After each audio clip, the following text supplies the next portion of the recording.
Sejam bem-vindos ao podcast Gargalheira. Meu nome é Cleber Amanso. E eu sou o Matheus Gato. Estamos aqui para uma série de entrevistas, conversas com artistas afro-brasileiros. A cada programa, nossos ouvintes poderão acompanhar nossos passos, a formação de um acervo que registra reflexões desses artistas acerca de suas obras e o mundo da arte.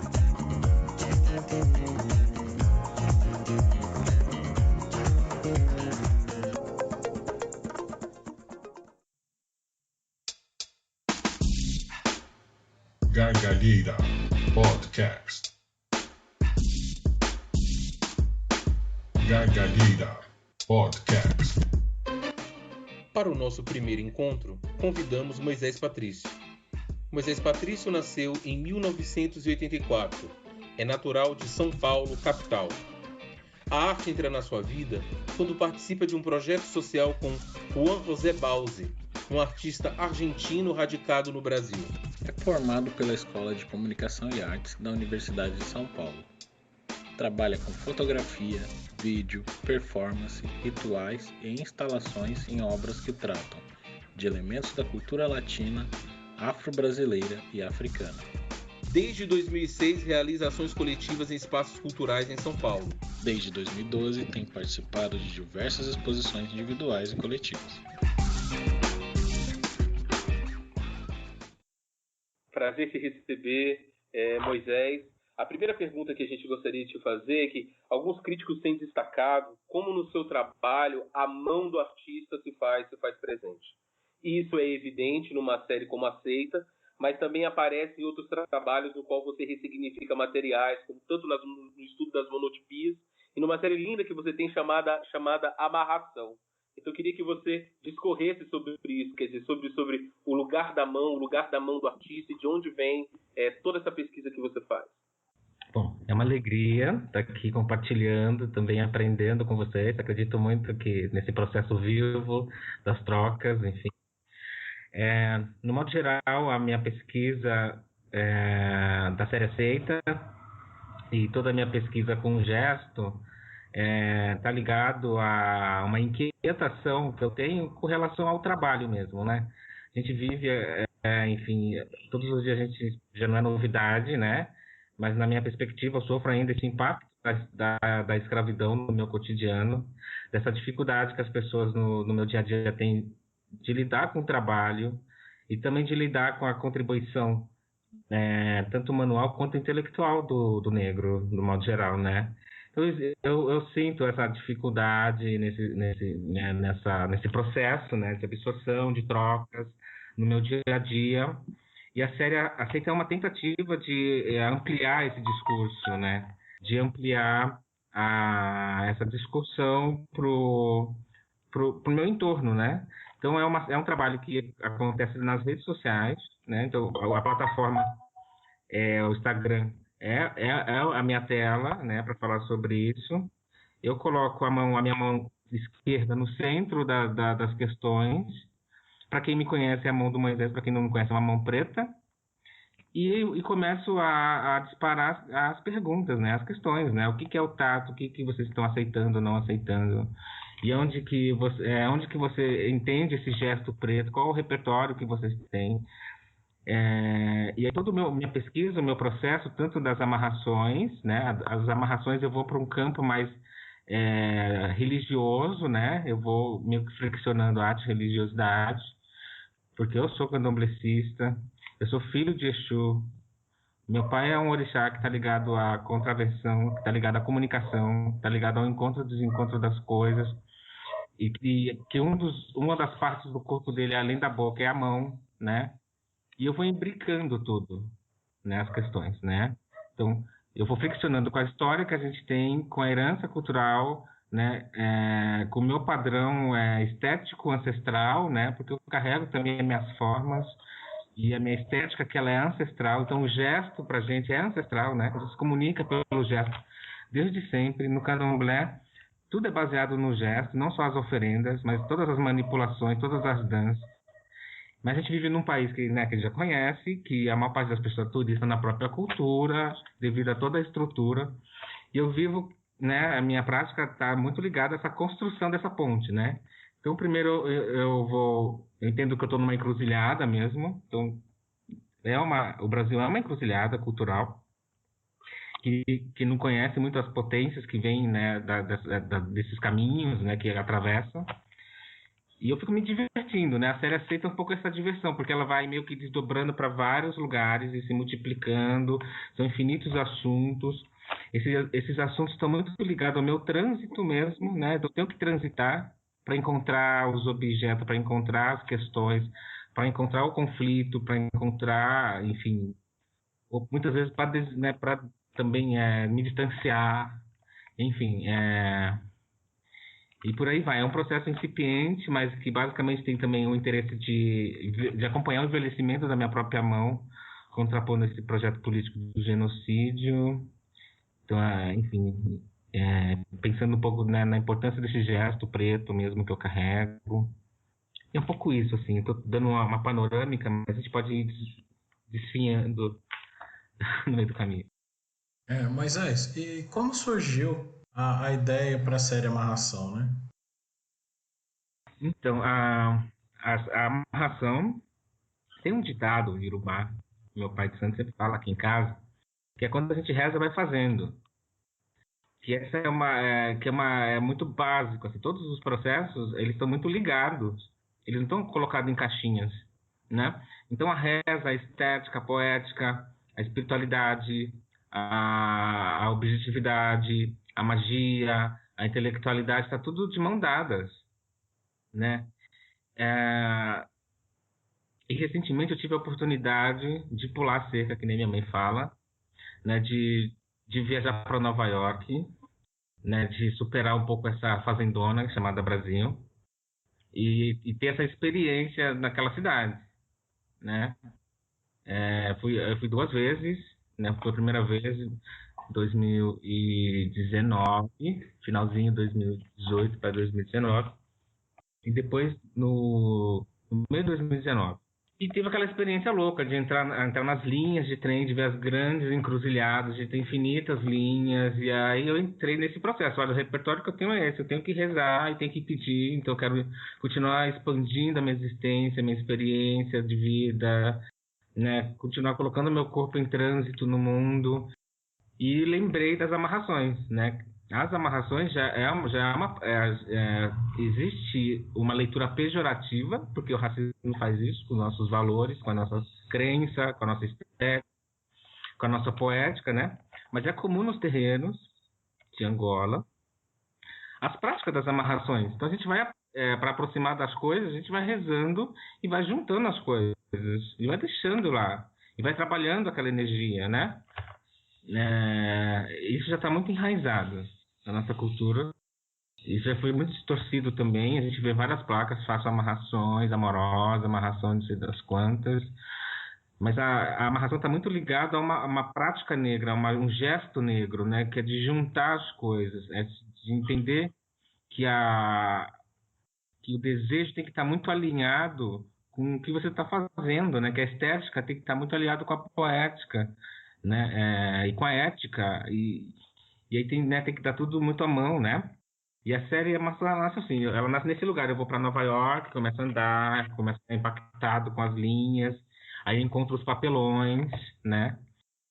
Fico impressionado com a quantidade de descarte que tem também naquele lugar. Assim, é incrível como, assim, chega uma hora às 18 horas em diante, todo mundo joga o lixo para fora. E o que mais tem em Manhattan, que foi onde eu fiquei, são caixas, papelão, né? Então eu fiquei pensando muito nessa cultura de massa, nessa cor desse papelão, na junção com a linha, com os desejos individuais, né? Que estava muito ligado aos meus desejos. E a série nasceu assim, né?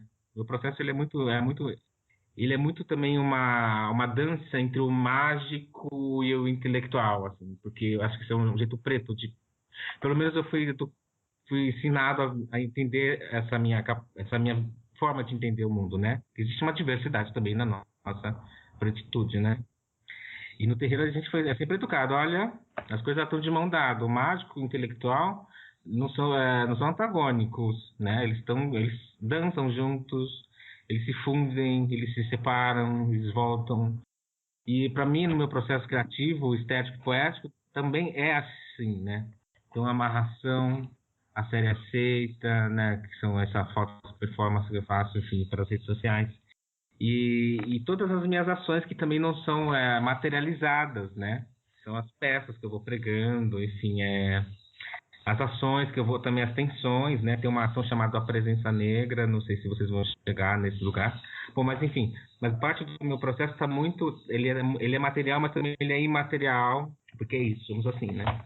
Eu achei lindíssimo isso que você falou agora, porque uma coisa que a gente queria te perguntar tem a ver com isso que você falou, que é o lugar do descarte, né? Ou seja, o lugar dos materiais na produção artística.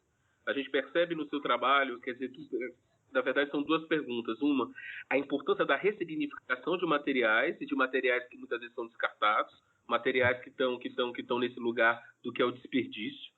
E a gente percebe isso muito conectado com isso que você falou. Você falou de Nova York. A gente sente que a cidade ela é uma outra linha de força no seu trabalho.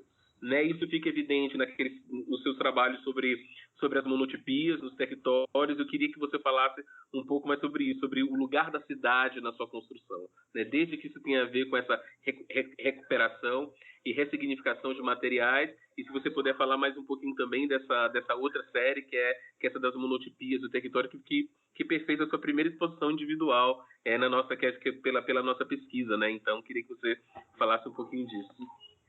Sim. O trânsito, né? Estar em trânsito para mim sempre foi uma questão importante, né? Porque eu sou uma pessoa inquieta, né? Eu tenho esse ori, que ele é inquieto mesmo, que eu fico entediado muito fácil com as coisas, com as coisas paradas, com qualquer tipo de monotonia, assim. Parte da minha infância e adolescência foi lá em Santo André, na divisa com Santo André, em São Paulo, que é uma zona industrial, né? Foi até há pouco tempo um grande parque industrial, o Grande ABC, aqui em São Paulo, né? Então, assim, muitas fábricas abandonadas, né? Principalmente Santo André, São Bernardo, São Caetano, enfim, devido a esse grande polo industrial que foi no período. Nasci nesse cenário, né, do final desse período da industrialização e no início da prestação, né, nesse momento que está vivendo agora, que é da prestação de serviço, da construção dos grandes shoppings. E por um período de 7, 10 anos eu vivi nesse ambiente de abandono, né, dessa estética, dessa ruína, né, que é conviver com esse lugar o tempo inteiro, iminência de desmoronar, de ver o tempo corroendo. E aí parte daquela história estava ligada também à minha família, porque meus pais trabalhou em uma daquelas fábricas, e aí vê toda aquela história morrendo, toda aquela falência. Eu lembro que na época do meu processo eu ficava muito incomodado que as pessoas, né, não sequer via as fábricas abandonadas, né? Era uma baita cicatriz na cidade e tinha uma certa vista grossa, né? Então a princípio eu promovi uma ação eu criei um grupo chamado MAO, que era Movimento Artístico de Ocupação Urbana, e esse grupo MAO, por um longo período, assim, 3, 4 anos, ficou ocupando fábricas abandonadas. Então eu convidava meus amigos, uma parte de grafiteiros, artistas diversos, fotógrafos, performers, para junto ir desbravando esses espaços. Eu posso depois dar para vocês um link do blog, enfim, alguns vídeos que eu fiz no período da negociação, enfim, do convite para os artistas. Chegou aí a 400 artistas na ação, assim, um grupo gigante de pessoas. E essa série das monotipias nasce um pouco dessa convivência, né? Dessa convivência com o abandono, com essa ideia da falência, né? Dessa sensação de fragilidade, que qualquer coisa pode cair na tua cabeça, você morrer, enfim. Eu fiquei um período muito longo nessa... A gente já vive sob essa tensão, né, na periferia, de ter sempre ter a sua vida passando na tua cabeça por segundos, qualquer ameaça, quando a polícia para, por exemplo, né, com a arma apontada, né, você fala, puta, veio a vida inteira. Mas na fábrica tinha também essa convivência com essa firula com a morte, sabe? Essa dança, esse flerte com a morte, assim. E essa série fala um pouco sobre isso, né? Você vê quando você tiver a oportunidade de ver ao vivo, você vê que é um trabalho muito sensível, todos foram feitos com corte de faca, então todo rasgado, nada se sustenta muito, é tudo muito delicado, é tudo muito quadrado, tudo, enfim, muito frio, né? Inanimado. E tinha um pouco enfim, aí tem esse interesse que eu tenho, né? Com o trânsito, com as coisas que eu encontro no caminho, que estão paradas. E aí me entra num estado de atenção, né? De incômodo. E aí esse incômodo ele passa pelas questões tanto política, econômica, social, energética. E é um turbilhão de coisas, né? E eu fiz essa série na verdade, eu voltei a fazer ela no Marrocos. Recente, quando eu fui para o Marrocos, eu tive também essa sensação de novo com uma falência, porque lá tem várias ruínas, né? Das cidades antigas. E as luzes, enfim, fábricas, contrapondo com as fábricas, eu voltei a fazer. Mas é um trabalho que fala sobre isso, né? Ruína, trânsito, vida, morte. Sobre uma certa falência de uma ideia de progresso da cidade, né? Exatamente, total. Que é negado o tempo inteiro, enfim, que nos empurra para repetir, né? De novo. Você falou um pouco, né, então, sobre essa sua memória familiar sobre a cidade, né? Como você disse que seus pais trabalhavam na fábrica. A gente gostaria de saber se alguém na sua família era artista visual, músico em geral, ou mesmo que não fosse artista, se você tinha alguma referência próxima de alguém que tivesse uma hiper noção formal sobre arte, né? Ou uma disposição para o trabalho manual, né? Alguém que fosse marceneiro, pedreiro, para entender um pouco, talvez, de onde venha essa predisposição do menino negro, né, da periferia, para as artes. São duas coisas importantes, assim, no terreiro eu fui iniciado com 3 anos de idade, né? Porque enfim, minha mãe veio para São Paulo de Minas. E lá, né, na divisa com a Bahia, né? E ela veio para cá sozinha, ela estava grávida, então ela me teve na rua. E eu fiquei 3 meses no hospital, enfim, internado. Depois eu fui iniciado, e aí minha vida se deu toda no terreiro. No terreiro a gente é educado desde sempre a desenvolver a sensibilidade de várias formas. Ou pintando a quartinha, ou fazendo a própria renda, ou compondo a oferenda, ou enrolando um acaxá, fazendo fio de contas, desfiando mariô. Quer dizer, de muitas formas eu fui estimulado a desenvolver a criatividade. A minha introdução no mundo da arte, ela se deu por uma iniciativa de um professor argentino chamado Juan José Bauzi. O Juan José Bauzi, ele era um professor de pós-graduação da FAAP, ele era professor de pintura, ele também era pintor, né? E ele desenvolveu uma metodologia de ensino de desenho e pintura, ensino da arte para jovens periféricos. Ele tinha essa preocupação de estender a arte acadêmica para jovens, porque ele entendia que essa coisa de arte popular e arte acadêmica nada mais era uma estratégia da estrutura racista para legitimar, enfim, um grupo e subestimar o outro, né? Então ele pensou durante 10 anos e desenvolveu, enfim, uma oficina que chamava Meninos de Arte de Santo André, na qual ele possibilitava aula de arte. E nessas oficinas a gente ia no museu, galeria, durante o final de semana, isso aos 9 anos de idade. Então aí eu juntei a minha acessibilidade que já tinha sido desenvolvida do terreiro e essa mão estendida desse artista para esse universo, né, ocidental, para a sensibilidade das artes. A gente fala, né, esse lugar que eu chamo da contradição, né, porque Eu sempre me senti no lugar da contradição também, né? A arte foi um lugar que não foi pensado pra gente, né? Quando fala, olha, a arte é para um grupo muito determinado mesmo, porque a nossa sensibilidade não é quadrada também, para começar, né? Ela já não é quadrada, já não se encaixa, não tem um lugar mesmo por excelência. E quando a gente insiste, né, vira que no meu caso, né, eu sou meio Exu mesmo, eu quero lá e mastigo tudo, tento digerir, para justamente ampliar um pouco o que eles entendem como prática criativa, como fazer criativo, como fazer arte, né? A minha mãe, ela tá todo dia fazendo arte, quando ela tá lá arrumando a patinha, quando ela tá arrumando o PG. Então, todo o senso de estética que ela tem, de poética, de composição, de lugar, é tudo tão refinado que passa pelo conceitual, que passa pelo pintórico, que passa por tudo. Somos muito foda, sabe? Eu me sinto muito orgulhoso. De fato, de ter assim, uma família tão sensível. E de poder estar o tempo inteiro tentando ampliar um pouco nesse lugar da arte,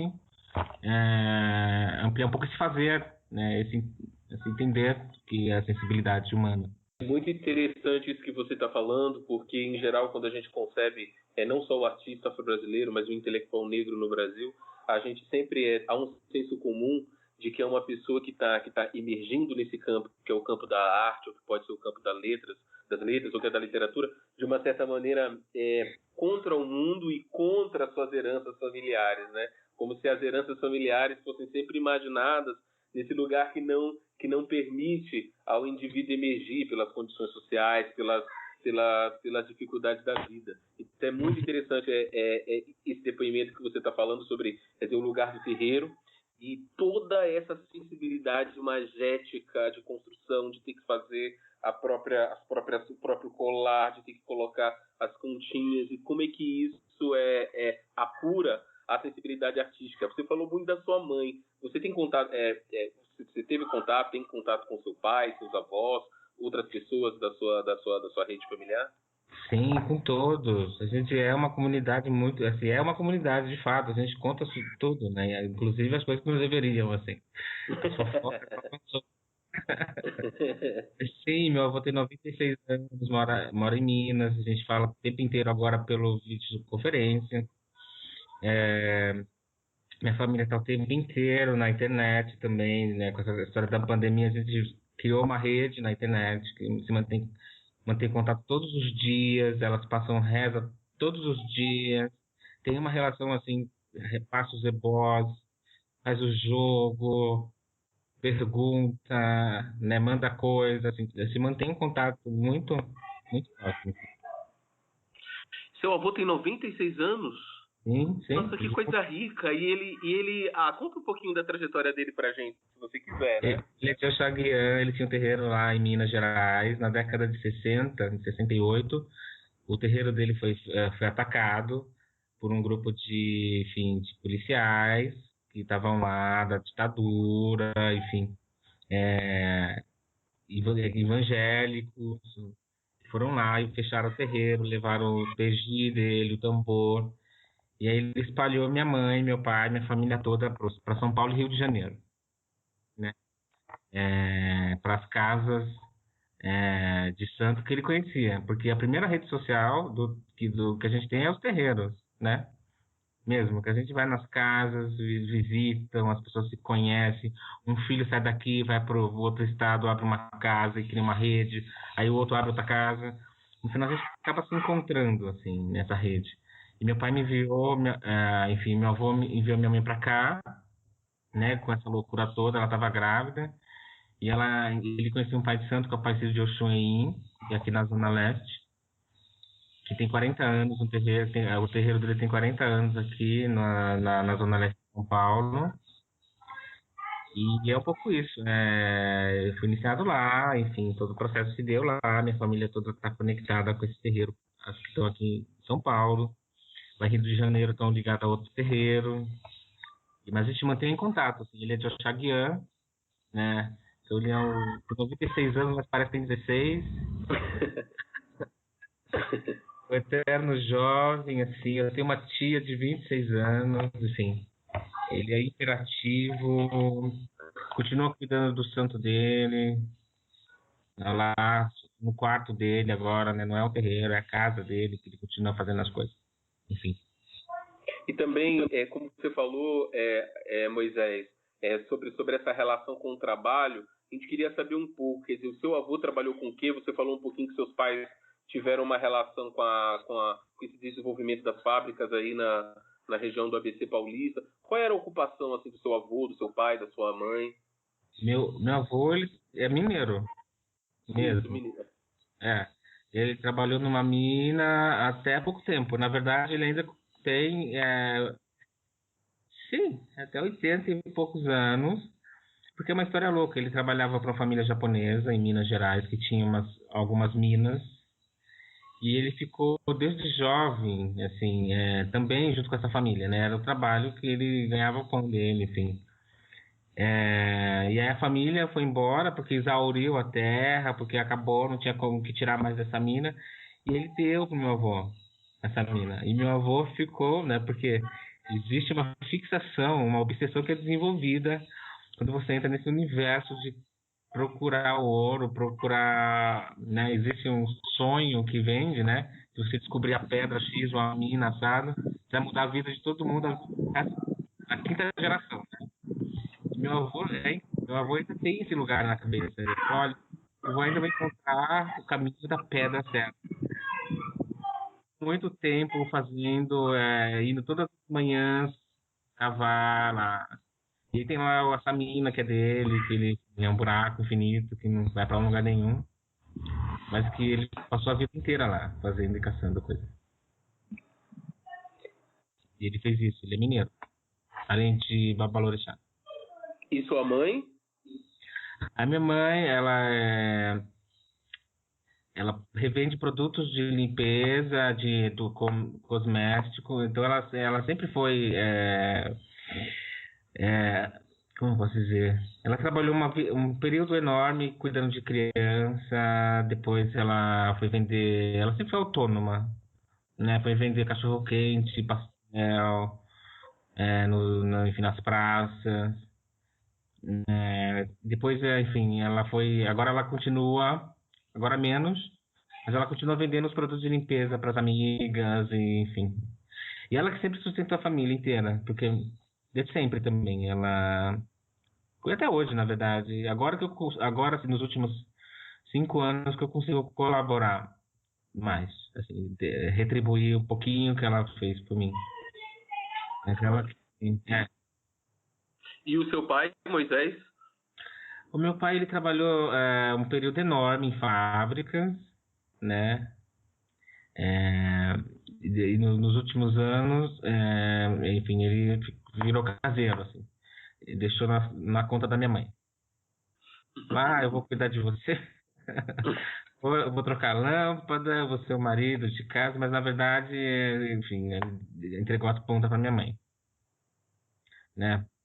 Mas ele passou a vida inteira também nas fábricas, assim, fazendo coisas que não sabia para que era, né? Em um período muito exaustivo, depois desistiu. Esses são os anos 80 e 90, né, Moisés? Exatamente. Até 98, né? Moisés, gostaria de voltar um pouquinho a falar do Bause, né? Porque ele parece ser uma figura bastante importante na sua formação como artista, né? Vi o vídeo da sua primeira exposição individual, né? E deu para ver o Bause chegando lá bem velhinho, né? Falando com você e tal. E eu vi uma entrevista dele, que ele deu para a TV Gazeta, alguns anos atrás, né? Que ele dizia o seguinte, né? Ele trabalhando com esse projeto que você mencionou, ou algum desdobramento um pouco posterior, né? Dizendo o seguinte, né? Quando eu conheci os meninos de ruas, né? Eu falei, esses são muito mais fácil de trabalhar e, aliás, muito mais interessante, né? Esses sim podem ser modificados, né? Aquele já é meio difícil, se referindo a um projeto que ele teve parecido em Barcelona, mas naquele caso eram jovens de classe média alta ou de elite, né? E ele fala então um pouquinho, né, mesmo que brevemente, sobre essa essa potência criativa, né, que ele via, né, nos meninos de periferia. Eu gostaria de saber como você via o projeto do Baus, né, tentar imaginar o Moisés criança, né, chegando e sendo apresentado para aquele mundo novo. E também que você falasse um pouquinho sobre se outros colegas seus daquele período também seguiram a carreira artística, contar um pouquinho desse universo para a gente.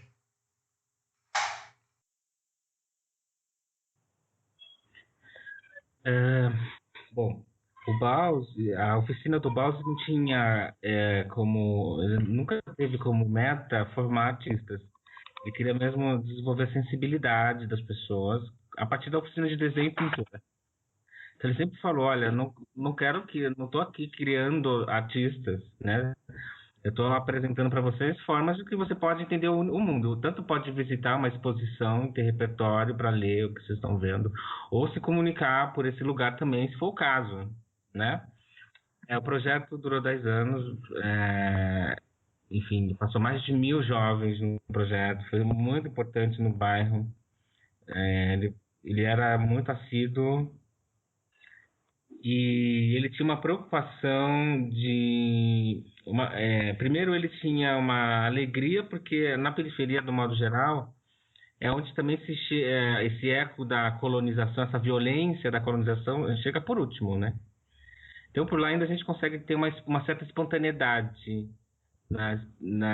em todos os sentidos, inclusive para absorver e aprender e para assimilar, enfim, é tudo mais fresco, né? E o Baus tinha essa percepção, ele sempre teve essa percepção, olha, se você tem uma cabeça mais fresca, a gente está falando de sensibilidade humana, se você já não carrega esse vício, né? Porque é isso, quanto mais pro centro da cidade, mais duro, mais rígido você vai ficando, né? Você não consegue muito se flexibilizar. Então ele entendia que tinha uma flexibilidade, uma capacidade de se flexibilizar nos bairros. Para mim, quanto jovem, eu lembro muito bem, o que me interessava muito era ter acesso ao material, né? Porque muitas vezes eu não ouvia o que ele estava falando, só queria ficar pintando mesmo. Porque o material artístico sempre foi muito assim, quer dizer, a segregação é com os materiais, né, no mundo das artes. Se você não tem uma grana para comprar uma tinta, você não vai pintar, cara. E aí potinho de tinta, R$100. Por que vai pagar R$100 no potinho de tinta? Por que vai pagar mais R$50 no bloquinho de papel, né? E o Baus fazia questão de levar todo o material artístico dele, esse que ele comprava na Europa, que ele comprava nas viagens dele pelo mundo. Aí ele contava toda a história e tinha um encantamento, né? Eu falei, porra, né? Eu quero. E essa foi minha introdução.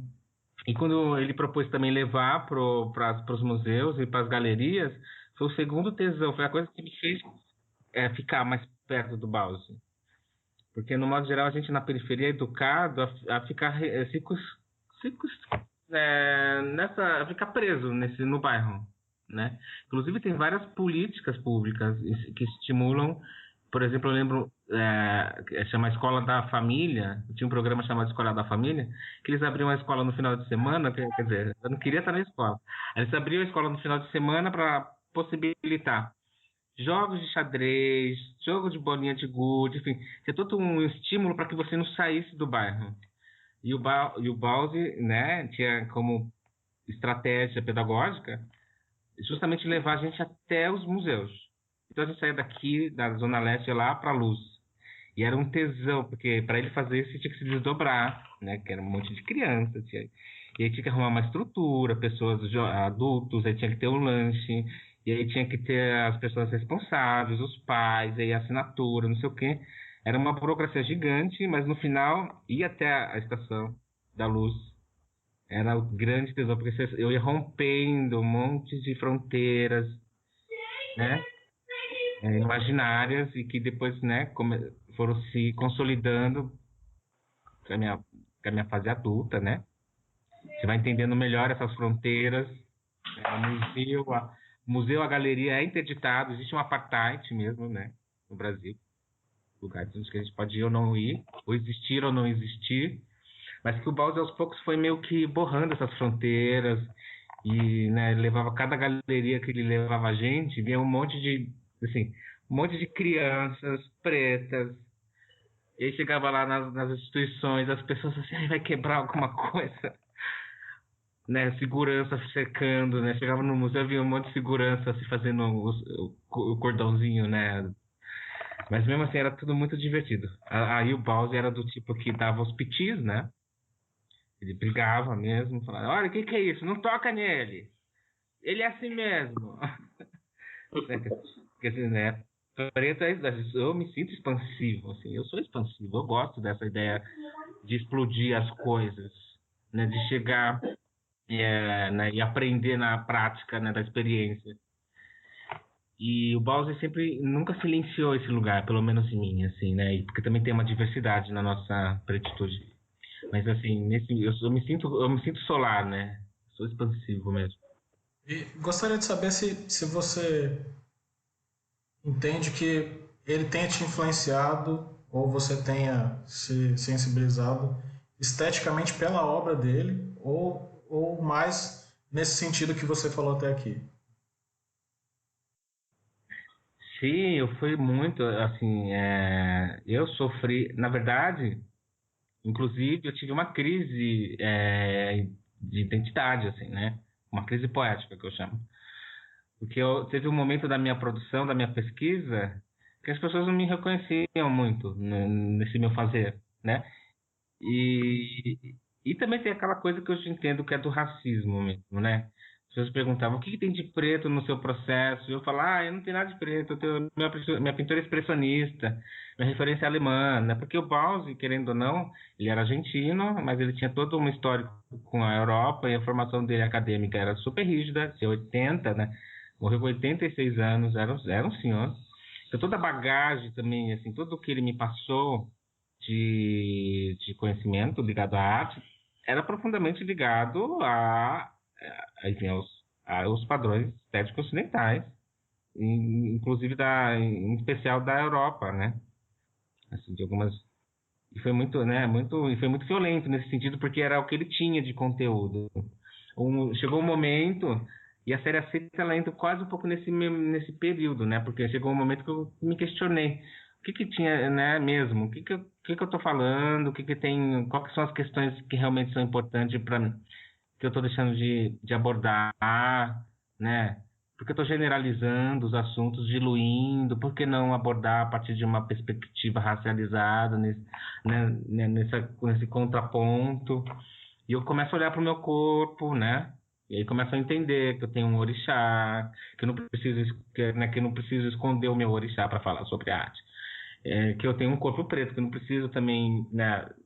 Posso também, né? A partir desse lugar, a minha narrativa. Por que não, né? E começo com as fotos, performance, com os ritos, com os encontros, né? Mas se você vê a própria monotipia, ela tem uma carga expressionista, né? Bem forte, ela está muito ligada ainda à pintura do Bauzi, mesmo se você vê o gesto, as cores, né, o movimento, a vibração, está muito ligado a esse expressionismo que o Bauzi, enfim, pintou durante a vida dele nessa experiência com a gente, né? E a gente também alterou bastante o processo dele, porque com a gente ele aprendeu a pichação, a importância da pichação. Ele saía para pichar os cartazes com a gente. Então ele falou, olha, já que é para pichar, vamos lá. Aqui tem um jornal, o que você concorda? Né? A gente faz um X. O que você não concorda? Olha, ele tinha uns outdoors gigantes dos McDonald's. Depois que você entrar no site dele, bauzi.art.br, eu posso mandar o link e você vai ver. A gente borrou vários outdoors assim, capitalistas do McDonald's, das grandes marcas, que é o que afetava também os jovens, né? Nos afetava, assim.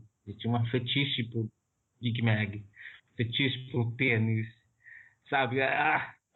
E ele conseguiu ressignificar isso muito bem na cabeça, pelo menos na minha cabeça foi incrível, assim, de entender que esses lugares que me agrediam mais do que qualquer outra coisa.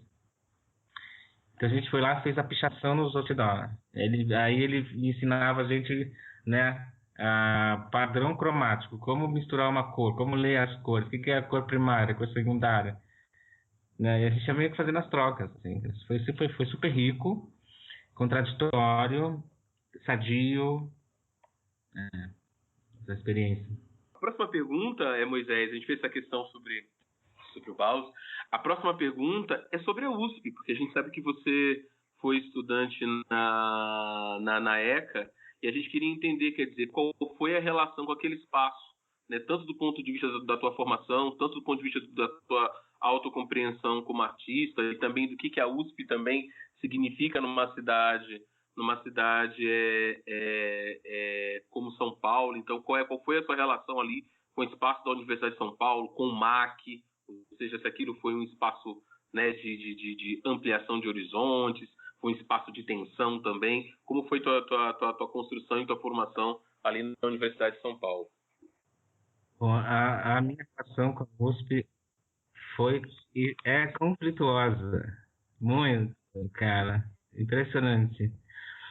Primeiro porque a gente não se tinha essa ainda. Bom, eu sou de 2004, né?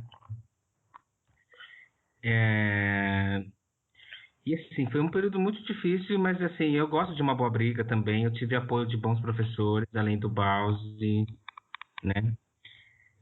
Mas foi um momento muito conturbado, porque em nenhum momento eu me via nas propostas, nas questões, nos temas, nos assuntos, nas bibliografias, tudo. Assim, eu não me via em nada, né? E não me ver também me fazia entrar em conflito, porque eu questionava também, eu sempre fui um pouco questionador, né? Olha, mas você tem alguma referência de algum filósofo preto que fala sobre a arte africana, para além da perspectiva do Picasso ou de qualquer outra referência? Mas foi assim, eu tive o Bauser, que foi muito querido também nesse processo, porque ele deu a mão e possibilitou que eu me mantivesse, porque um dos grandes desafios era justamente me manter também lá, com os custos, porque, né? E também esse processo de você ser convencido quais a força de uma poética, de uma estética, de um valor, né? Que no modo geral hoje eu entendi que é muito violento, porque eu me esforcei muito para me adaptar, assim. E para mim o próprio esforço já foi muito violento de se adequar a um lugar que já não estava disposto para minha existência, para minha poética, para minha vivência, para minhas questões, que nada reverberava, nada fazia sentido. E na verdade eu que tinha o tempo inteiro tá cedendo, né? Ou cedendo ou sendo colocado naquele lugar do bom, mas Moisés ele é popular, né? Vamos ter pena dele, né? E isso é muito violento quando o professor desiste, que foi muitas vezes aconteceu, de aprofundar o conteúdo porque ele acha que você não vai ter a capacidade de absorver a proposta ou a profundidade da discussão. E aí depois no final você descobre que não tem profundidade nenhuma, o que tem lá é uma incompatibilidade mesmo, porque eu não sou quadrado, eu sou redondo, pô. Então, a minha experiência na USP foi um pouco essa também, né, de estar o tempo inteiro reinventando, me rescindindo enfim, nas brigas, nas questões. Mas também foi um momento importante de domínio da linguagem, de entender o caminho das pedras para poder ter um pouco mais de consistência na construção de todo o meu conteúdo, de como se aproximar dessa estrutura racista, como, né, apurar minha estratégia, enfim, de como estruturar também enfim, como me defender mesmo, né? Quando você entende mais de perto da estrutura, você também ganha uma capacidade de se defender, né? Você sabe de onde vem as coisas, onde está o equívoco, onde está a fragilidade.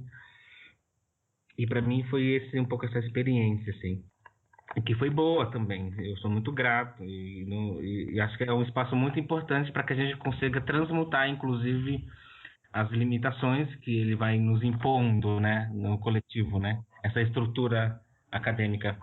Mas foi, enfim, foi um pouco essa experiência, assim. Bem no começo da entrevista você falou um pouco sobre a performance presença negra, né? Como vocês bolaram essa ideia, você vê a importância que essa performance teve para esse movimento que a gente está vendo hoje dos artistas negros efetivamente entrando nas galerias, nos grandes museus, né? Sobretudo na cidade de São Paulo. Bom, com essa introdução que o Bausi deu, né, para o universo das artes, eu continuei frequentando os museus, enfim, galerias, e em algum momento eu me dei conta que era o único preto nesses lugares, visitando. E que existia um incômodo e que existia uma força que me empurrava daquele lugar para fora. Assim, era muito louco. E eu sou teimoso, né? Meu orixá é um pouco esse, assim, ele entende uma questão e aí ele fica lá meio que se divertindo até desatar o nó, né? E eu tive várias sensações, falei, bom, vamos lá. Primeiro foi muito desconfortável, depois que eu notei que era justamente uma estrutura, que existia um comportamento burguês, que existia uma cara feia, né? E aquilo começou a me parecer mais engraçado, assim, né? E durante essa minha experiência social de me pôr nesses lugares para justamente entender o que eu sentia, eu fui encontrando alguns outros artistas pretos, assim, que pingava também, né? E o Peter foi um deles, assim, o Peter foi o primeiro, né? O Peter tem 45 anos, se eu não me engano, 45, 50 anos. Ele já tem uma pesquisa e produção que vem desde sempre, né? Só que ele cai nessa malha da invisibilidade e aí, enfim, tá sempre sozinho. E aí ele se resignou de alguma forma, né? Né? E convivendo com ele, né? Que vira e mexe a gente se encontrava, refletindo também sobre essa ausência. Falou, poxa, mas você não nota, todo mundo tá falando do preto aqui, né? Vamos falar sobre o Brasil. Aí, né, cai naquela, não dá pra falar sobre o Brasil sem falar da gente. Falou do Brasil, tá falando da gente, cara. E tô falando ali da gente, tal assunto, e eu não concordo com aquilo. O que você acha? Eu também não concordo, né? E aí a gente começava a trocar. E sente falta mesmo de perguntar para as outras pessoas de que aquela opinião que está sendo emitida pelo artista se condiz, conecta com você, se você tem alguma crítica, algum ponto a ser levantado, né? E a gente sempre se deparava com as pessoas com a cara feia do lado, né? Fazendo, gente, isso aí peidou e não gostou, essa daí comeu alguma coisa estragada de manhã, não, vamos perguntar para outra, assim, você não encontrava uma recepção, uma empatia, assim, né? E claro, porque a gente estava numa estrutura racista conservadora, e ainda não tinha se dado muita conta, né, do tamanho desse conservadorismo. E eu sugeri para o Peter, olha, a gente poderia convidar outras pessoas, né? Por que não? A gente, né? Se eu descobrir como que tal dia está tendo uma vernissagem, por que não repassar a mensagem, né? E a gente falou, então vamos fazer uma ação, vamos escrever um manifesto. Então a gente convidou as primeiras pessoas, os primeiros amigos, que eram outros profissionais, né? Faustino, né? Infinitos outros profissionais maravilhosos que estavam produzindo conteúdo, intelectuais incríveis, que a gente queria trocar mesmo com eles, essa impressão, né? Já que aquele outro grupo não tinha uma abertura, né? A gente convidou os nossos conhecidos, as pessoas que a gente admirava, enfim, que estavam a fim de trocar. E aí essa foi crescendo, assim, a gente foi crescendo, a gente escreveu um manifesto questionando do porquê dessa ausência, do quanto que essa ausência, né, anunciava toda uma estrutura problemática e do quanto que o silêncio que as galerias e os galeristas e os artistas e os curadores faziam era tão criminoso quanto, né, e do quanto que, né, e começou a pressionar, olha, você compactua com isso? Né? Ah, imagina, a gente aqui não conhece artista negro, porque assim, o grande discurso do racista é a mesma coisa, né? Não conheço profissionais negros que falem sobre isso, que façam essas coisas, né? Ou que tenham um trabalho suficientemente qualificado para tal assunto.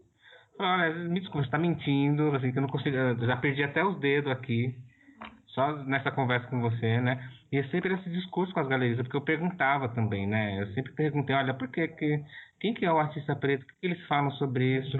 Por que ele está falando sobre fazenda, sobre escravidão? O que é isso? O que é né? Sempre questionei. E o discurso era sempre o mesmo. Olha, não tem pessoas fazendo, produzindo, escrevendo. Falei, não tem? Bom, vamos lá. Convidar meus amigos, vamos lá. De repente ele ajuda a senhora a refletir, né? De repente a gente, né, evidencia uma estrutura, né, racista, né? Que segrega mesmo. E a ação ela se deu nesse lugar, assim. Então eu fui crescendo, até o ponto que chegou uma matéria, que a Folha de São Paulo escreveu uma matéria de domingo, a Folha inteira, perguntando que povo é esse. E aí, né, tentando diminuir a ação, dizendo, um rolezinho, né? Porque, pô, se é preto é inho, né? Se é branco é coletivo.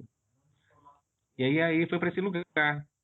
E vamos lá, um grupo de ativistas negros. Não, a gente não é ativista, somos cidadãos, co-cidadãos, estamos aqui. Quando o grupo de brancos se reúne, a gente não fala, né? A gente fala que, olha, juntou a máfia, ninguém fala, né? O mafioso X dos Jardins se reuniram. Não, mas quando passa de 3 pretos, os caras já começam, né, a acionar toda essa estrutura problemática. Esse lugar do racismo também está no imaterial, né? É impressionante como que eles atuam no imaterial também, né? No dito, não dito. Né? A gente vê lá, não tem nenhuma placa na galeria indicando que pessoas pretas não é bem-vindas, que não pode entrar. Não tem essa placa. Aí não vai a pessoa preta lá. Por quê? Porque nesse imaterial, né? Esse simbólico já está dito, já tem lá todas as anotações, todas as interdições, né? Meu interesse era atuar também nesse lugar. Falei, olha, está interditado aqui, então eu vou evidenciar, porque uma coisa eu descobri com a ação que o racista ele tem vergonha de ser exposto, né? Do constrangimento. A gente fala, olha, você é racista, cara. Eu não, só não gosto de preto. Mas você é racista, você tem nome na minha terra, viu? Se o seu comportamento, se o seu vício, qualquer que seja, né? Tem um nome, tem uma origem, inclusive, né? A sua ancestralidade está ligada a isso. Bem nesse ano, né, que vocês fizeram a Presença Negra, aconteceu aquele incidente, né, que a gente não pode nomear de outra maneira que não seja racista, que desembocou naquele grande debate. Aliás, dá para ver no vídeo, né, que está disponível no YouTube até hoje, dá para ver você na plateia. Como você pensa que esse incidente que acaba desembocando, né, na exposição de Diálogos Ausentes, que você era um dos artistas que expôs nessa exposição, como você relaciona a performance Presença Negra com esse evento? Porque eles estão muito próximos temporalmente, né? E parece que esse ano foi o ano da guinada, né? Foi o ano de sair da grande noite, né? E chegar, de fato, a esses espaços de poder, a começar a disputar de uma maneira mais consistente, né? Gostaria que você falasse um pouquinho sobre isso. Bom, primeiro existe uma organização preta que é subestimada no modo geral, né? Eu vou começar da pandemia e até chegar no ponto da Presença Negra. Hoje a gente está vendo um movimento impressionante de pessoas se organizando para poder, enfim, enfrentar a miséria e o adensamento da pobreza e da fome no país. E a gente mesmo, né? São todas as comunidades, todos os líderes pretos, que assim, todas as ações importantes que estão sendo feitas hoje no país são por pessoas jovens pretas. Existe uma tradição, a gente vem de uma tradição de organização de luta e resistência. A gente está vivendo hoje um transbordar de uma pressão que já é histórica mesmo. Pelo menos eu sinto, assim, eu percebo na minha família, minha mãe, por exemplo, que abriu mão da existência dela, né? Basicamente, ela abre mão dos desejos, do sonho, para apostar nessa chance que eu tenho de impressionar. Eu fui educado o tempo inteiro para tensionar. É um projeto político ancestral, assim, eu percebo, para mim é nítido que existe um projeto. E que agora a gente uniu várias frentes, são várias frentes pressionando. Várias frentes. Nas artes, eu estou aqui nas artes, a Esther está lá na arquitetura, tem um grupo no teatro, mas é uma consequência de várias frentes que já vinham um período enorme pressionando. E agora, né, encontrou, a química rolou de novo, né, juntou. Porque se for pensar, o grande esforço dessa estrutura foi justamente nos manter distante. né, existe uma tentativa de diluir, né, a qualquer custo, assim, nossos saberes, as nossas práticas, o nosso conhecimento. E eu me sinto hoje essa geração da delegação de 84, né? Nessa geração de 80, a gente todo, né, tem vindo numa força, assim, de tensionamento, de fricção, né? Eu me entendo nesse lugar também, nessa grande ciranda, nessa roda enorme, né, de pressão.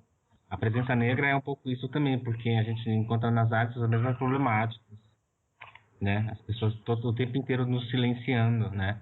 Temos aí todos os prazeres. Quem foi aí todos os prazeres, gente? Né? Nossa, que riqueza é aquilo. Nós temos tanta coisa assim. Nós colaboramos e continuamos colaborando de uma forma primorosa e incrivelmente rica. E não é possível que não tem que essa energia toda vai pro ralo. Que país estúpido é esse que pega tanta energia boa e potente, poderosa e joga fora, sabe? Então eu entendo que esse movimento é justamente contra isso. Olha, vamos lá, não dá mais, cara. Sua burrice já deu, sabe? A estupidez dessa elite que a gente tem já tá no teto, né? E a presença negra é um pouco esse grito, assim, né? Essa tensão. Olha, queremos colaborar, vocês estão jogando dinheiro fora, problema é de vocês. Estão jogando energia boa fora, problema é de vocês. Estão jogando vida fora, né? É uma deficiência que é sua, cara. Sai daí, parasita. Né? E aí, né? Vamos retomar, ressignificar, fazer de novo a coisa acontecer. E eu me percebo nesse lugar, assim, quanto às ações, tanto da presença negra, quanto às outras ações que eu venho fazendo em paralelo. Teve uma coisa, Moisés, que você falou anteriormente que interessa muito a gente, que é um pouco, quer dizer, você é um artista negro, você teve todo esse processo de formação, esse olhar para a cidade, e você disse em determinado momento, é como se o meu trabalho não transparecesse isso.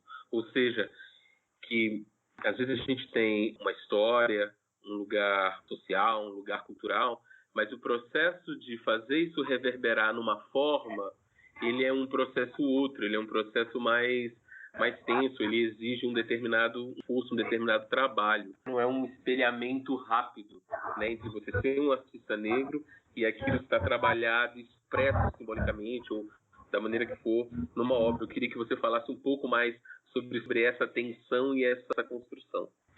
Tem uma coisa que é um vício histórico, né, da própria escravidão, que é torcer para sair 2 vezes mais a coisa, né? Então exige sempre 2 vezes mais da gente, para não dizer mais vezes, muitas vezes. Eu me sinto nesse lugar o tempo inteiro, é o saco, sabe? Eu sou muito teimoso também. Poderia, sei lá, abrir mão, né, negociar. Mas para mim é muito difícil estar o tempo inteiro 2 vezes e ainda mais entendendo o limite do próprio espaço, né? Esse lugar da arte é um lugar que tem que ser, na minha percepção, tem que ser desconstruído, né? Porque é um lugar que nasce justamente para legitimar a escravidão. Então, se a gente for pesquisar bem a fundo, assim, né, na linha do tempo, o mesmo período que é encunhado a arte pela primeira vez, também se cunha o termo escravidão. E uma coisa está justamente para legitimar a outra, porque um grupo é sensível e tem contato com o sagrado, com o divino, e outro é o subgrupo que não tem, né? E esses valores se implicam até hoje quando se fala arte popular, arte acadêmica, né? Tem a arte ingênua, sem técnica, e fala, puta, que sistema estúpido. Os caras não vê técnica nisso. A gente faz a melhor festa do mundo, a gente tem os melhores artistas, os melhores... tudo bom, né? Mas aí você tá o tempo inteiro... hoje eu tenho mais essa percepção, né? Que é uma estratégia do capitalismo, né? Assim, do racismo, de roubar a nossa riqueza, né? Fazer você trabalhar 2 vezes, fazer você fazer as coisas sempre mais, porque é isso. Precisa mais. E hoje tem um esforço, né? Que hoje a nova, pelo menos eu sinto, que a nova escravidão ela é intelectual, né? Que se você faz um texto muito bom, eu falava, não, faz de novo, tem que ficar 2 vezes bom. Aí se o cara, puta, medíocre do branco, faz uma merda do texto, caralho, tu bate papo. Porra, cara, o que é isso? Por que eu tenho que fazer 2 vezes mais? E na produção também, na arte também, então na linguagem, enfim, nas pinturas, nas fotografias, em qualquer coisa.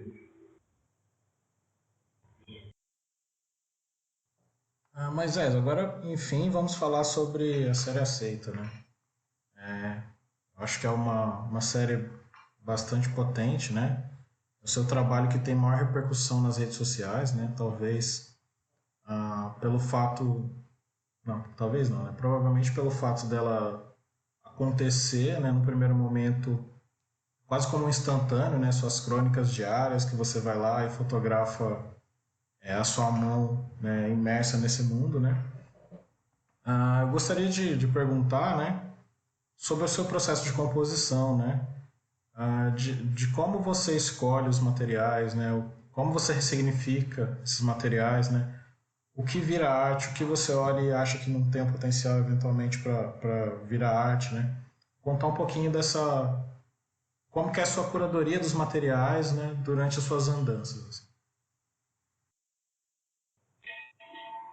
Ótimo. A série Aceita, ela nasce também em alguns momentos assim que é bem icônico, né, na minha vida. Um deles é a perca do ateliê.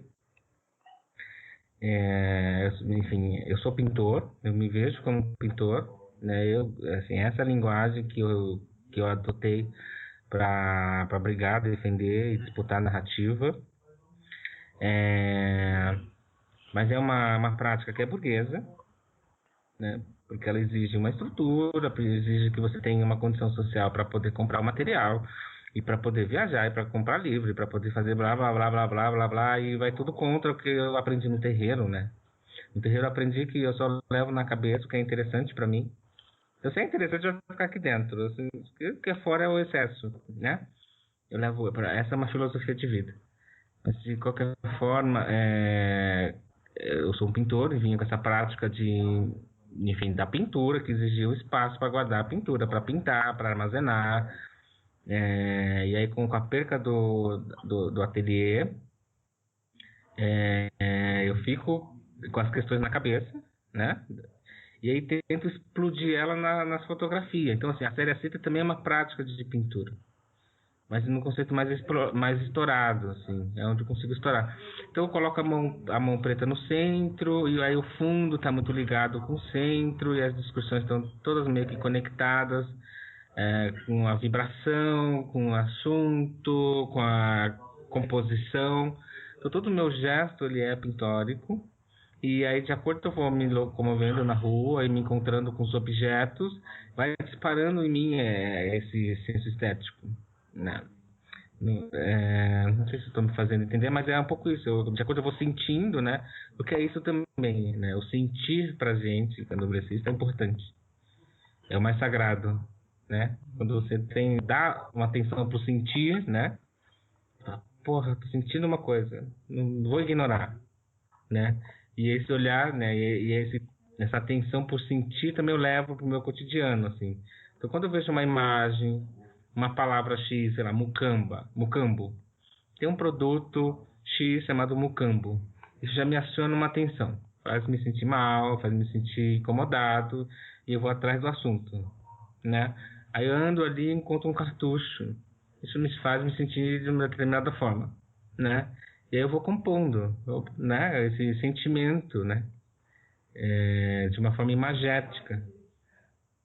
Que é um pouco sobre isso também, né? Contar o que eu sinto a partir de um dispositivo eletrônico, porque a gente não tem muito repertório ainda para traduzir essa proximidade que é necessária para, né, que a gente compartilhe o sentimento, né? O racismo não deixa, né? Então eu fico buscando formas, por exemplo, a rede social para mim é um pouco essa estratégia. O que foi oferecido para mim no terreiro como dispositivo de identidade não é reconhecido na nossa sociedade. Então, onde a minha identidade foi formatada, não é reconhecida. O que eles reconhecem? Reconhecem o formato que dão pelas redes sociais, que nem o Facebook e o Instagram. Aí você vai lá, tem todos os quadradinhos para você se encaixar, né? Perfil, fotinha, videozinho, e aí você coloca a idade, o que você se interessa. Fala, puta, isso não me entendo nesse lugar. Meu dispositivo eu sou de Exu, né? Sou da rua, gosto de festa, resolvo as coisas nas festas, eu gosto de criar pontes, assim, é um outro dispositivo de identidade, né? E a série aceita, ela entra um pouco nesse lugar. Bom, tudo bem, vamos lá. Vou construir, né? Pensar um pouco nessa interação, nessa possibilidade de fricção, de pontes, né? A partir dessa minha sensibilidade, desses cruzamentos, né? Dessas fricções, desses, enfim, encontros e desencontros. Uma das imagens da série aceita que eu achei mais impactante, né? Sim, inúmeros, né? Mas essa, em especial, me chamou muita atenção. É uma que você... a gente só tem a silhueta da sua mão, né? Fazendo um gesto de intervenção mesmo, né? Só que, diferente da maior parte das imagens, você tá com a palma da mão virada para o espectador, você tá com a mão virada para o contrário, né? Você tá com a mão virada para uma litografia do Thierry Frère, né? Que se chama Casa para Alugar, Cavalo e Cabra para Venda, né? Que é uma imagem bastante potente, né? Uma imagem colonial, né? Que mostra a desumanização dos corpos negros no período escravista, né? Que é o que a gente tem de repertório visual sobre o período escravista, né? A gente, infelizmente, não temos a nossa imaginação sendo alimentada por imagens produzidas pelos sujeitos que foram escravizados, né? Mas eu acho interessante que você faz uma espécie de intervenção, né? Então uma imagem que fala sobre um comércio, né? De pessoas negras, né? E você faz uma intervenção de tal maneira que a sua intervenção humaniza aqueles personagens, né? E como eu já vi você falou um pouco aqui hoje, né? Eu já vi em outras entrevistas você falando sobre essa sua disposição para andar, né? Ir para os lugares de conflito, né? E se impactar sobre aquilo e compor, né? Eu gostaria de saber qual que é o papel do acaso, né? Na composição das suas obras, né? E quão importante é o acaso, né? Para você criar. O acaso, para mim, é um dispositivo para exercitar a liberdade, para manter a minha flexibilidade, né? A gente, enfim, eu volto a falar do terreiro porque é minha referência. No terreiro a gente é educado que não tem fora. A gente mora no mesmo telhado, debaixo do mesmo telhado. Você tem que lidar com as coisas que passam por você, né? E eu fico muito, quando eu saio para a cidade, para me entender o outro, eu fico buscando muito essa capacidade que o outro tem de descartar as coisas. Esse descarte diz muito sobre o entorno. De alguma forma, a minha intuição, meu instinto fica afinado quando eu consigo ler melhor o descarte do outro, sabe? Porque, de um modo geral, esse descarte também implica na minha produção intelectual, na minha produção artística. É o mesmo lugar. Eu sei, assim, com esse tipo de comportamento, eu tenho a certeza que eu sou descartável.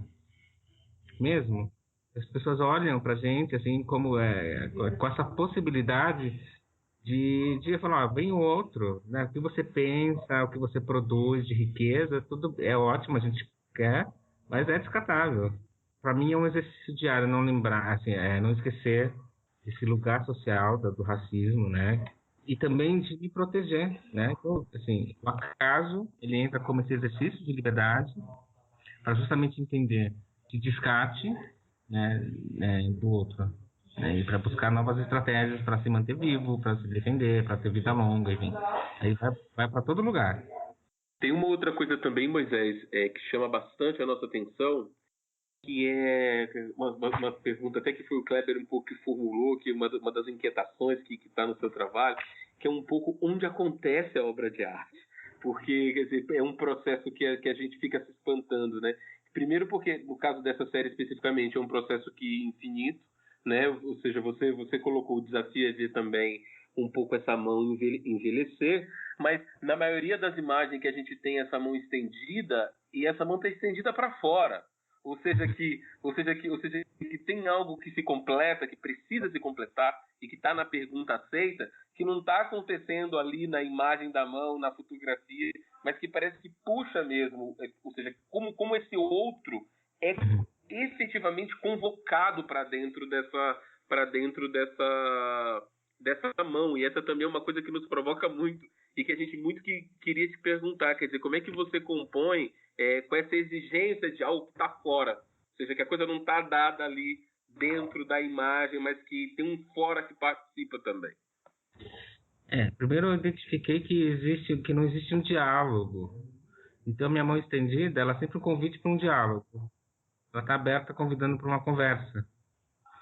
E essa conversa ela se dá pela mão preta, porque a mão preta, infelizmente, aí eu falo infelizmente ainda, é o único código que esse externo consegue identificar da potência negra, da minha existência.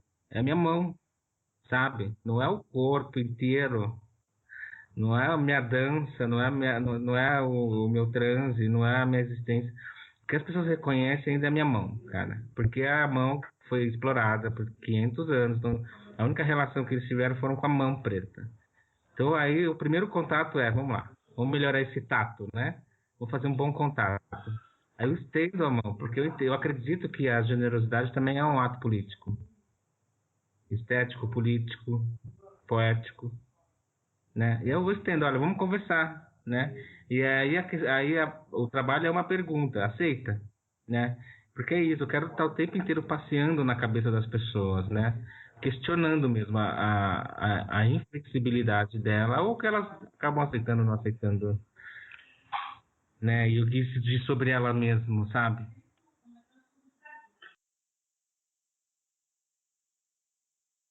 Você fala então dessa sua inquietude, né? Eu gostaria de fazer uma pergunta mais simples, né? O que significa o seu ateliê na Avenida Paulista?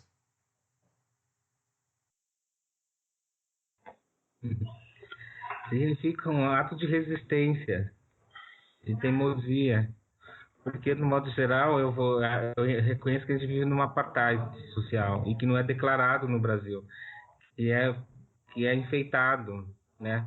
E que é de uma forma desonesta, cultuada, assim. E me falaram que eu não poderia estar existindo naquele lugar. E eu falo, olha, posso ser. Que é isso? Porque eu sou uma semente, né? Me enterraram, brotei, estou aqui agora, firme e forte, minha raiz bem fincada. Aí eu vou existir onde eu quiser. E eu fui lá como projeto político, né? Porque não é fácil, mas tô lá, é muito bom. Assim, está desafiando, está existindo naquele lugar com aquele monte de gente que não imaginava essa existência, né? E aí estar nesse lugar também é abrir fronteiras e borrar e abrir caminhos para novas existências, né? E é isso também, estar lá também é um gesto político, né? Eu estou afirmando politicamente que eu ainda tenho um controle sobre mim, né? E para ter toda uma estrutura que contra, né? Economicamente é quase inviável, né? Socialmente inviável, porque todo o entorno racista, né? Você vai tomar um café com pão na padaria na Paulista, você tem que basicamente morder os caras mesmo, assim. Não estou pedindo nada aqui, eu estou pagando, eu sou consumidor, tem que ficar convencendo todos os dias. Então, existir naquele lugar é um ato de resistência. Você está lá na Paulista é um pouco essa prática de colocar o meu corpo, né, numa realidade onde é dita que não é para existir, né? E o meu processo artístico é muito esse lugar, assim, né? Eu vou meio que borrando essas fronteiras. Quando é com o meu processo criativo, ou não, com a minha vida mesmo, colocando ela em xeque. Assim. Eu entendo. E até porque o que me sobrou foi meu corpo, né? Eu não tenho, assim, tudo que estou construindo agora de possibilidade de narrar a minha história com as artes é muito recente, mas até então o que eu tinha era só o meu corpo, mesmo, assim, né? Então eu vejo, para mim, eu sou a arte também. Eu carrego essa divindade criativa. E aí, né, existir em alguns lugares, para mim, já é um trabalho artístico. Porque o trabalho artístico não é fácil. Genial. Outra coisa que a gente queria te perguntar, Moisés, é sobre a circulação internacional, né? Você esteve na exposição de Dakar e a gente queria, e também você falou dessa experiência em Nova York, a gente queria um pouco entender como é que você lê a recepção do seu trabalho. Quer dizer, o que é o seu trabalho quando ele sai daqui? Como ele é lido? Quais são os rótulos? Quais são, ou seja, em que circuito pode rolar? Quais circuitos ainda estão vedados? A gente quer saber um pouco o que é o processo de internacionalização de um trabalho de um artista como você nesse momento. Algumas coisas assim, esse isolamento social que a gente foi submetido, ou ainda é submetido todos os dias, é muito violento, a gente já sabe, né? Mas citou algumas coisas também. Uma delas é preservar, por exemplo, o Yorubá arcaico, né? Do Benin, de Guidá, né? Estou dando um exemplo de que como que esse isolamento ele nos prejudicou, mas também ele manteve algumas coisas. Uma das coisas que se manteve é algumas das tecnologias sociais que está no terreiro, por exemplo. Algumas tecnologias de convivência, de comunidade, alguns valores ancestrais, algumas práticas que de alguma forma foram mantidas tanto pela geografia, que é o nosso país, né? E quanto também pela nossa capacidade de resiliência, né? De resistir, de manutenção, a partir dessa cenário político que a gente vive. Quando eu trabalho lá fora te respondendo, ele é recebido dessa maneira. Tem um monte de informação que as pessoas gostariam de ter acesso, um monte de pensamento e de produção de sentido que o mundo gostaria de ter acesso, mas que esse isolamento não possibilita, né? Então, quando a gente consegue furar um pouco essa bolha, existe um interesse de entender essa cosmovisão, pelo menos essa ética, estética, que foi subestimada, que foi visibilizada, escondida, que se manteve isolada por um longo período, mas que hoje reconhece que é importante para o mundo que está ruindo, né? Existe toda uma capacidade de criar comunidades que é nossa. O mundo agora fala, olha, como que eu fico perto desse cara 10 minutos? Não consigo, né? Existe toda uma tecnologia, e não é só uma, infinitas, né? Vai do jongo, a capoeira, qualquer coisa, qualquer terreiro, né? Angola, candomblé, enfim, né? Roda de samba, todas essas tecnologias sociais estão com a gente, né? E a gente sabe criar essas pontes entre a gente mesmo, entre as divindades, entre os origens. E quando, por exemplo, vai para fora uma produção em que consegue imprimir um pouco esses valores, existe uma sede absurda. Quando eu fui para Nova York, vendi todos os meus trabalhos, eu fiz 230 amarrações, foram todas embora, todos, assim, continuo vendendo obras, as pessoas ligam de lá para cá, né? E cada vez mais o circuito aqui, que é retardado, que é grosseiro, que é racista, vai se sentindo pressionado. E toda a abertura que a gente está sofrendo hoje aqui também não é uma generosidade ou um discernimento dessa elite estúpida. É uma pressão externa, de novo, sabe? O pessoal não para, né? E aí tem uma pressão externa, absurda, todo mundo perguntando para os museus do Brasil, cadê essas vozes? Todo mundo perguntando, cadê essa produção? Vem um selecionador, um curador, qualquer outra pessoa, alguma pessoa séria que esteja interessada em pesquisar e estudar de uma forma honesta, certa, né? Que não tenha gestos equivocados, né? E as pessoas ficam assim, não tem, né?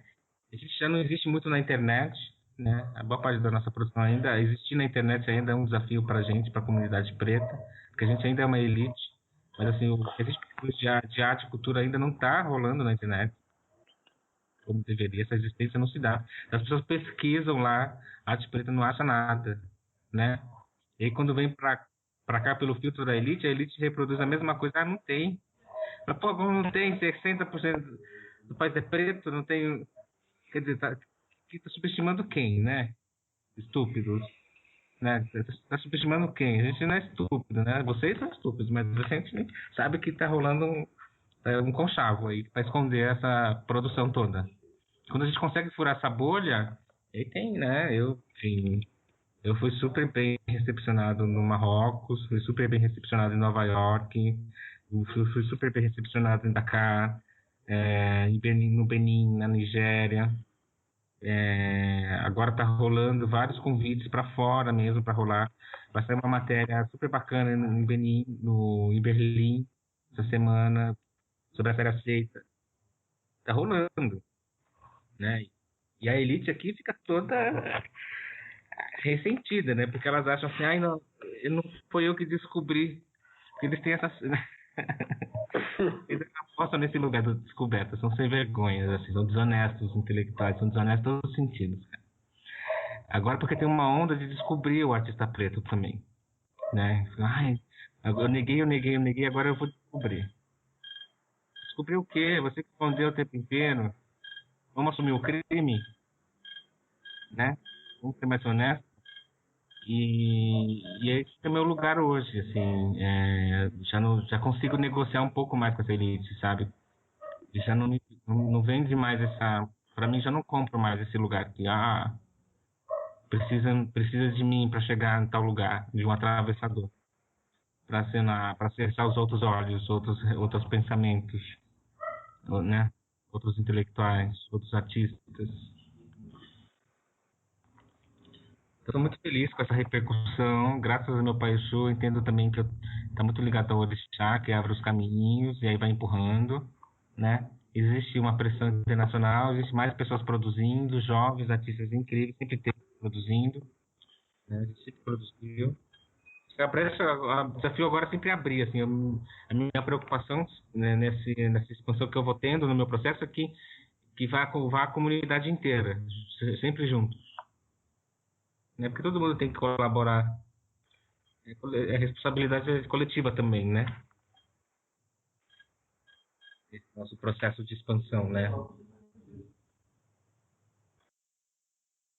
Como você entende que essa rede de artistas negros que a gente tem hoje no Brasil, né? Como ela se articula, né? Ela se articula como uma potência estética, como uma potência política, como os dois, enfim. Queria que você acertasse um pouquinho sobre isso. Olha, tem um grupo gigante que vem com uma potência de estética e política, né? Sei lá, a gente pode falar do Jaime Laureano, Paulo Nazareth. Tem toda uma geração de 80 que vem predisposta a fazer uma releitura, uma revisão, uma reescrita das mentiras históricas, né? Então a gente é uma geração que carrega ainda essa responsabilidade de interromper uma mentira histórica e aí recontar ela e colocar os nossos protagonistas, enfim, dar vida para eles, dar rosto, trazer para frente, né? Então tem todo um grupo importante mesmo, assim, se for pensar, né, na história da arte, as pessoas que estão colocando o pé na história da arte hoje, de fato, E elas vêm com essa preocupação mesmo, né? De não deixar passar, né? Mesmo abrindo mão de possíveis coisas que gostariam de falar, de conversar.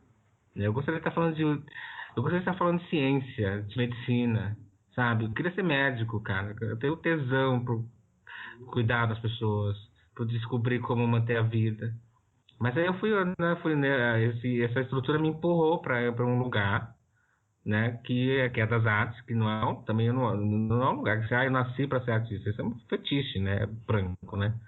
Acessibilidade é humana, né? A estrutura racista que impossibilita que uma parte do grupo não se desenvolva para justificar o racismo delas, né? Falar, olha, eu sou sobre-humano mesmo. Não, na verdade, você está trabalhando, você está lendo aí, eu estou trabalhando. Né? Então não é justo você falar que é mais inteligente, eu quero ter o mesmo tempo de leitura que o seu, né? Mas veio um grupo enorme pressionando que teve já essa oportunidade de disputar, de criar essa narrativa. Então a política ela está muito presente mesmo, porque a gente, inclusive, eu entendo que a arte é esse lugar branco, né, empobrecido da sensibilidade, assim, em que precisa ser inclusive questionado e aí a gente inclusive encontrar um outro nome para essa coisa, né, para não ficar perpetuando essa violência, né, de quem é um artista é o indivíduo sensível, o restante são todo o cocôzinho da humanidade, porque tem um cara que ele tem uma sensibilidade maior. Não, se chama privilégio, se chama um monte de coisas, né? Eu não quero esse papel de ficar sendo responsável de carregar o cocô dessa humanidade, né? Porque o papel da arte é um pouco o papel daquele do posteiro, sabe o posteiro? Ficava levando o cocô da casa grande na cabeça, de um lado para o outro, né? O artista preto que eu não sei, pelo menos assim, eu não quero cair nesse lugar de ficar me acreditando na arte, porque a arte é mais um lugar de ficar legitimando toda essa merda que esse sistema racista, por exemplo, impõe, né?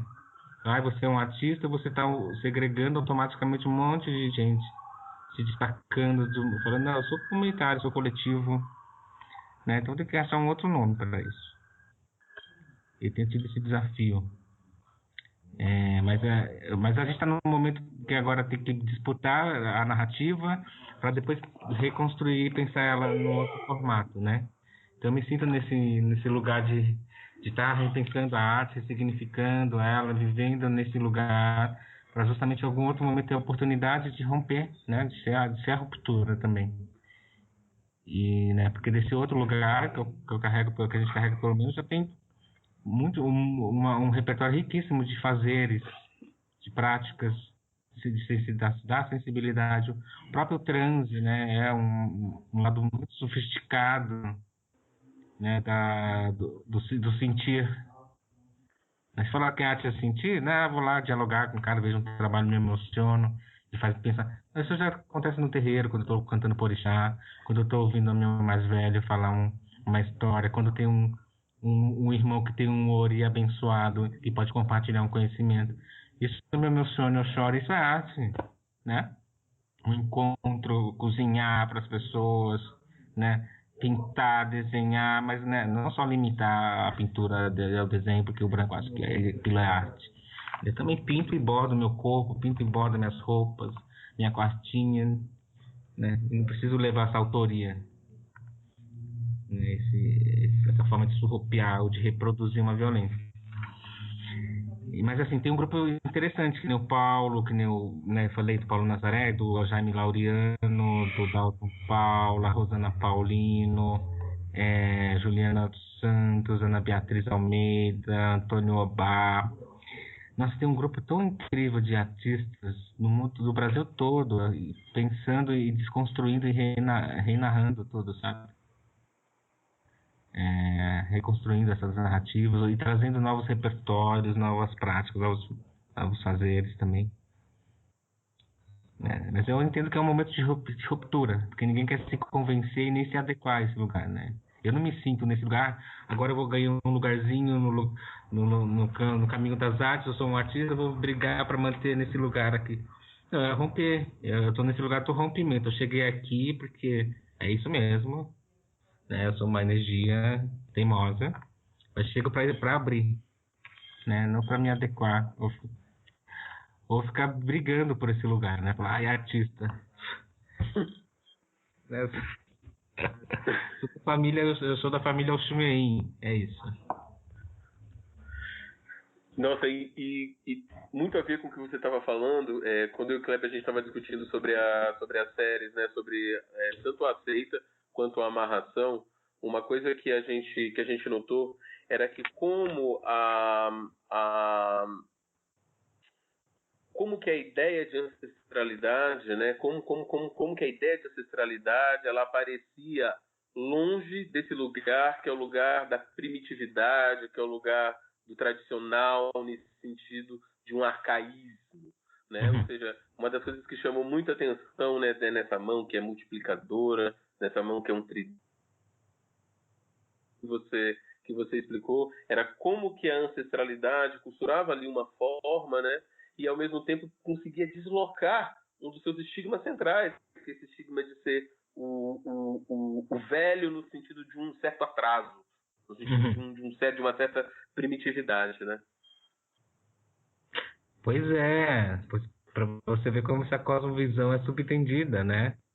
Tem um ditado de Exu que eu gosto muito, que ele diz que ele matou um pássaro ontem, uma pedra que ele jogou hoje, né? Que a ancestralidade, ela tá muito ligada com o presente mesmo. É quântico, né? O começo, o que a gente entende como primórdio, como presente, é a mesma coisa. É o fim e o recomeço, são duas pontas que se encontram, assim. São dois pontos que se unem e aí chega um momento que quase assim a gente fica confuso, fala, uau, o que é o fim, o que é o... né? E esse limiar que eu gosto de transitar, assim, no meu processo. Agora eu me perdi no nosso roteiro, eu não sei se sou Kleber ou se sou eu. Uma outra pergunta também que a gente gostaria de fazer tem a ver com isso que você já trouxe para a gente, né?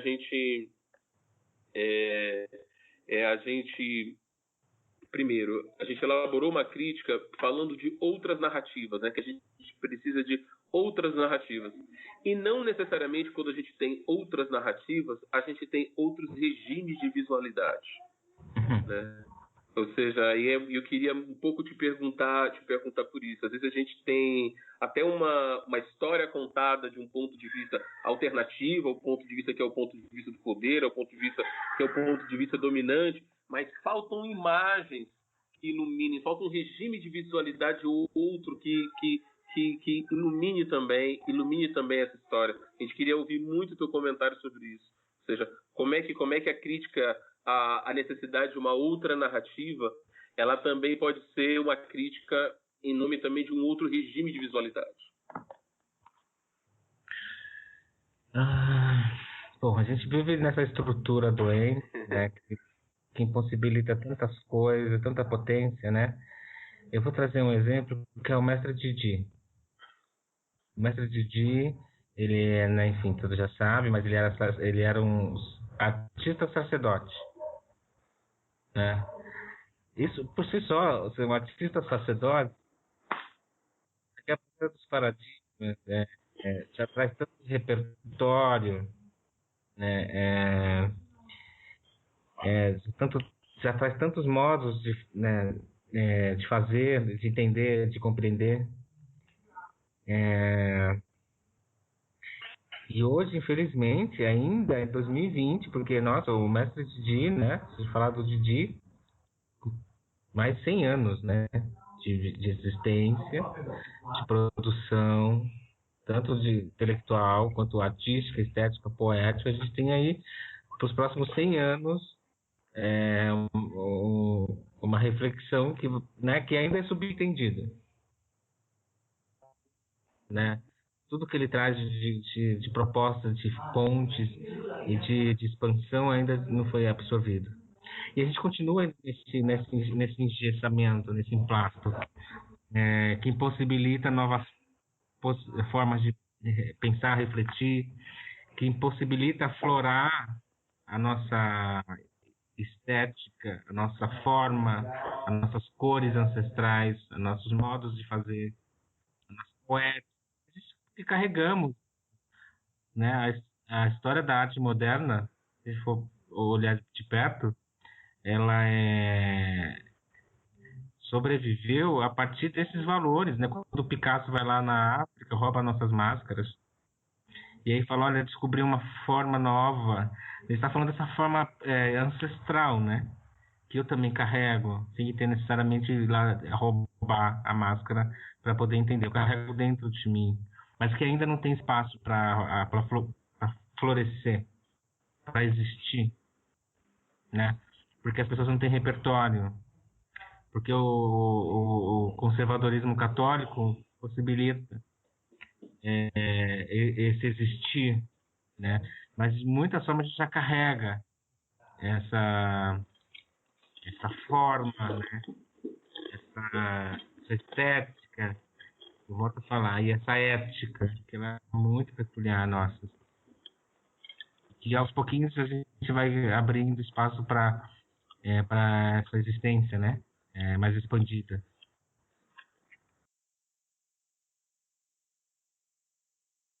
Bom, Moisés, então a última pergunta, né, dessa longa entrevista que a gente está fazendo aqui com você, né, é perguntar, né, a dimensão que você acredite que a série Aceita teria como autorretrato, né? Eu digo isso porque você falou aqui um pouco sobre a dimensão que ela tem nesse gesto, né, de perguntar para o outro, né, se ele aceita, se pensando o outro, né, pensando o racista, né, eu acho muito significativo que no seu Instagram a primeira imagem, né, seja uma imagem muito diferente do ponto de vista da composição do que a gente vai ver depois, né, porque tem você e duas crianças brancas, né, você faz o gesto de aceita, mas nesse caso a gente vê, né, de uma outra perspectiva, né. Então eu gostaria de pensar, de te perguntar como você entende essa composição mesmo, né? Eu consigo fazer algumas pontes, por exemplo, com o trabalho do Sidney Amaral, né? Ou com o trabalho de outros pintores, né? Você citou aqui um pouco sobre, por exemplo, o Heitor dos Prazeres, que é um pintor que por muito tempo, né, foi colocado como um não pintor ou um pintor menor, né? Com essa estupidez, né, de chamar de arte ingênua, né? Um cara que conseguia decodificar o racismo, decodificar os desejos da comunidade negra, né, na qual ele estava imerso, né. A gente tem muitos outros, como Arthur Timóteo, que eu entendo que são pintores que passaram por um dilema similar ao seu. Claro, cada um no seu tempo histórico, com as suas questões, né. E acho que eles enfrentaram a questão do autorretrato, cada um à sua maneira. Eu queria saber do Moisés Patrício, né, se ele enxerga essa dimensão do autorretrato na série Aceita. Sim, entendo. Entendo e exercito esse lugar do auto-olhar. Pensando um pouco nessa construção da identidade também, né? Como eu tinha falado um pouco tempo atrás. Essa é uma questão que me cerca também. Essa possibilidade de narrar ou de construir uma identidade que fuja um pouco desse formato que é imposto, né? Então, a série Aceita é isso mesmo, sou eu mesmo. E pensando um pouco nessa perspectiva exuística, né? Exu, ele tem alguns símbolos. Um é o ogó, né, que é o pênis, aí tem a mão, né, tem um coração, tudo que gera movimento está ligado a uma identidade, é uma das facetas desse orixá. Eu entendo também que temos facetas, assim. Uma das facetas da minha personalidade é o gesto que eu sou capaz de gerar. Então, sim. E a minha mão e a mão diz muito sobre também um período histórico. Eu posso fazer vários recortes, na verdade. Eu sempre estou numa encruzilhada, posso ir por muitos caminhos. Mas sim, essa perspectiva do retrato, enfim, me sinto muito mensurado completo nas minhas composições. Acho que as pessoas me percebem bem. Nossa, querido, muito obrigado. Já!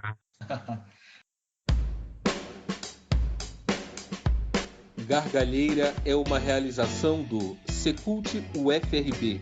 E Fiche e Camp, programa de pós-graduação em Sociologia. Grupo História e Cultura Afroatlântica. NITITA, Núcleo de Estudos Carolina de Jesus. Núcleo Afro Sebrap.